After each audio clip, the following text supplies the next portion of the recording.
सभी YouTube family को मेरी तरफ से राधे राधे, प्यार भरा नमस्ते। आप सभी भक्तों के लिए कहानी लाई हूँ।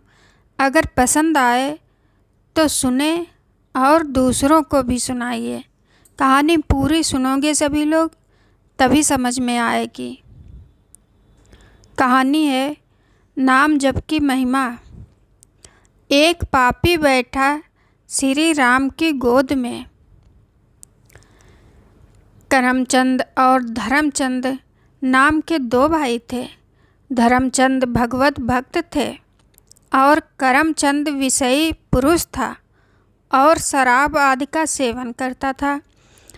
बड़े भाई धर्मचंद संतों से निवेदन करके उनको घर लाते थे, उनकी आरती करते और प्रसाद खिलाते। यह सब देखकर करमचंद संतों को गाली देता। वो दुष्ट स्वभाव का था। बड़े भाई ने विचार किया कि इस दुष्ट का कैसे कल्याण होगा, क्योंकि संतों को गालियाँ देने से तो दुर्गति पक्की है। संत बड़े कृपालु होते हैं। एक बार अयोध्या के संतों की मंडली उनके वहाँ से निकली। धर्मचंद जी ने उनको अपने यहाँ बुलाया और उनकी आरती उतारी और प्रसाद खिलाया। इतने में शराब पीकर करमचंद वहाँ आया और उन सबको गाली देने लगा। उसका कमरा ऊपर था। वो सबको गालियाँ देते हुए अपने कमरे में चला गया।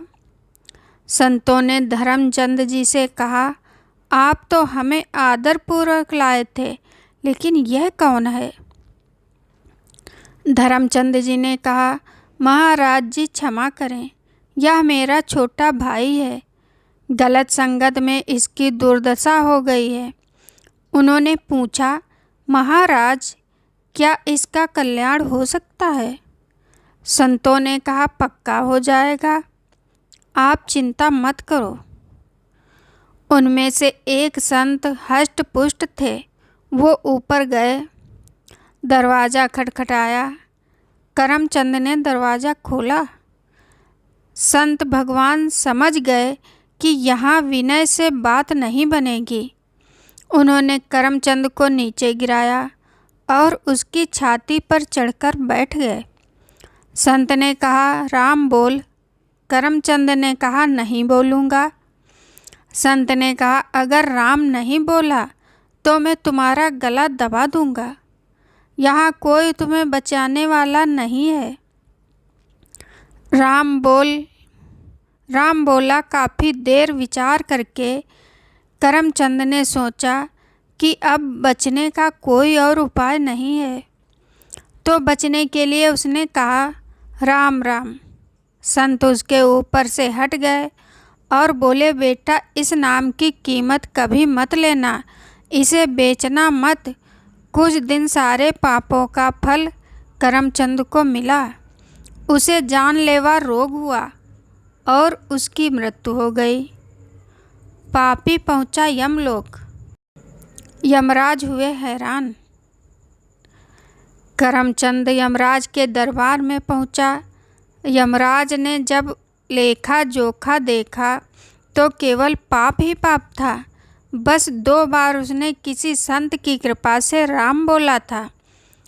यमराज ने बोला कि यह राम नाम जपना ही एकमात्र पुण्य है। तुम्हारा क्या लागे इस राम नाम के बदले में? करमचंद को उन संत की बात याद आ रही कि बेटा इस राम नाम के फल को बेचना नहीं। करमचंद ने पूछा कि पहले तो हमें कीमत बताइए इस 2 बार राम नाम जपने की। यमराज जी फंस गए। यमराज जी ने सोचा कि भगवान के नाम की कीमत लगाने से तो बहुत बड़ा अपराध बन जाएगा। उन्होंने थोड़ी देर विचार किया और सोचा, देवराज इंद्र से सलाह लेते हैं। यमराज जी ने ली देवराज इंद्र और ब्रह्मा जी से सलाह। यमराज जी ने देवराज इंद्र को बुलाया और उन्हें सब कुछ बताया। देवराज इंद्र ने कहा, इसका निर्णय तो मैं भी नहीं कर सकता, इसका निर्णय तो भगवान ब्रह्मा जी कर सकते हैं। करमचंद बहुत चतुर था, उसको भी नाम की महिमा समझ आने लगी। उसने कहा, ये भयंकर रूप वाले यमदूत मेरे सामने से हटा दिए जाएं, और जहाँ भी तुम्हें मुझे ले जाना हो मैं पैदल नहीं चलूँगा, मेरे लिए पालकी बुलाई जाए। देवराज इंद्र और यमराज जी ने करमचंद को पालकी में बैठाया और ब्रह्मलोक ले गए। ब्रह्मा जी ने पूछा कि क्या पुण्य है इस जीवात्मा का कि आप दोनों स्वयं इसे पालकी में बिठाकर लाए हैं।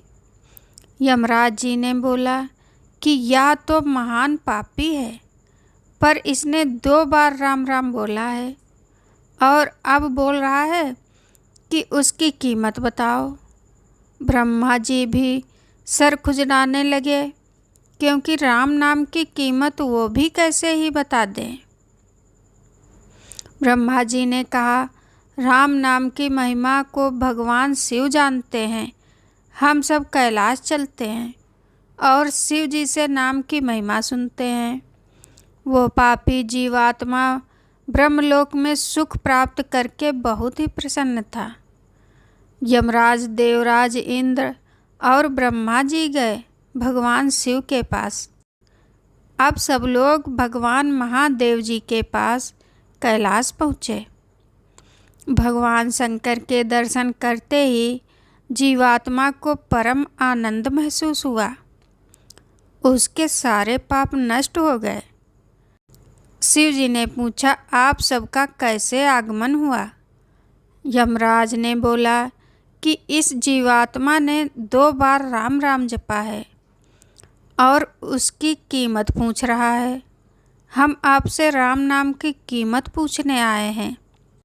शिव जी ने कहा, रुककर मैं हलाहल विष को पी गया और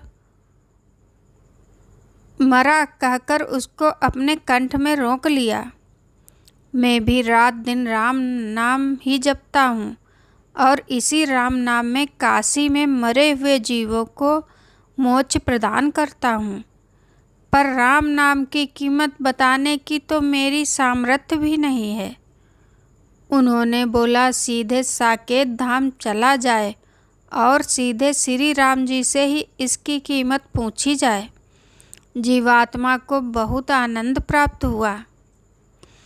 यमराज, देवराज, इंद्र, ब्रह्मा और शिव जी पहुँचे श्री राम के पास। सब लोग जीवात्मा को दूल्हे की तरह लेकर साकेत धाम पहुँचे। भगवान श्री राम ने पूछा, कैसे आगमन हुआ? यमराज जी